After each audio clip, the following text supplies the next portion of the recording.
Electrical explanations ఈరోజు topic వచ్చేసి మనం ఏదైతే ప్రీవియస్ వీడియోస్లో డిస్కస్ చేసాం సోలార్ పవర్ ప్లాంట్ ఎరెక్షన్ చేయడం కోసం ఎలాంటి టూల్స్ యూజ్ చేస్తాం, ఎలాంటి ట్యాకిల్స్, ఎలాంటి మెటీరియల్ యూజ్ చేస్తాం అనే దాని మీద మన వీడియో.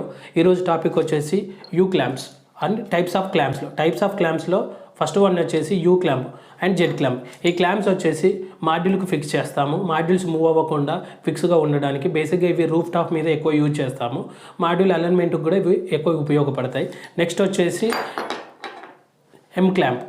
ఈ ఎం క్లాంప్ వచ్చేసి వాక్వేకి ఫిక్స్ చేయడం కోసం యూజ్ చేస్తాము. వాక్వే అటు ఇటు మూవ్ అవ్వకుండా ఉండడం కోసం యూజ్ చేస్తాము. నెక్స్ట్ వచ్చేసి సి క్లాంప్. ఈ సి క్లాంప్ అనేది మనం కాండివిట్ యూజ్ చేసిన, కేబుల్ లే చేసిన, డైరెక్ట్ వాల్ కార్ దేనికైతే ఫిక్స్ చేయడం కోసం కేబుల్కు యూజ్ చేస్తాము.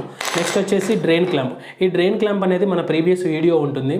లేదా ఈ డ్రైన్ క్లాంప్ ఎందుకు యూజ్ అవుతుంది అంటే మన మాడ్యూల్ మీద ఉన్న వాటర్ మొత్తం కిందికి డ్రై అవ్వడం కోసం, కిందికి వెళ్ళడం కోసం యూజ్ చేస్తాము. నెక్స్ట్ లాస్ట్ వన్ వచ్చేసి ఎస్ క్లాంప్. ఈ ఎస్ క్లాంప్ ఎందుకంటే మాడ్యూల్కి వచ్చిన ఏదైతే MC4 ఉంటుందో వాటర్లో ఆర్ క్లైమేటిక్ కండిషన్స్కు డిస్టర్బ్ కాకుండా దాన్ని సేఫ్ ప్లేస్లో పిన్ చేయడం కోసం ఈ ఎస్ క్లాంప్ అనేది యూజ్ చేస్తారు. Thanks for watching video friends. Please like, share and subscribe to electrical explanations. Bell icon కూడా ప్రెస్ చేయండి. నెక్స్ట్ వీడియో కోసం వెయిట్ చేయండి. Until sign of.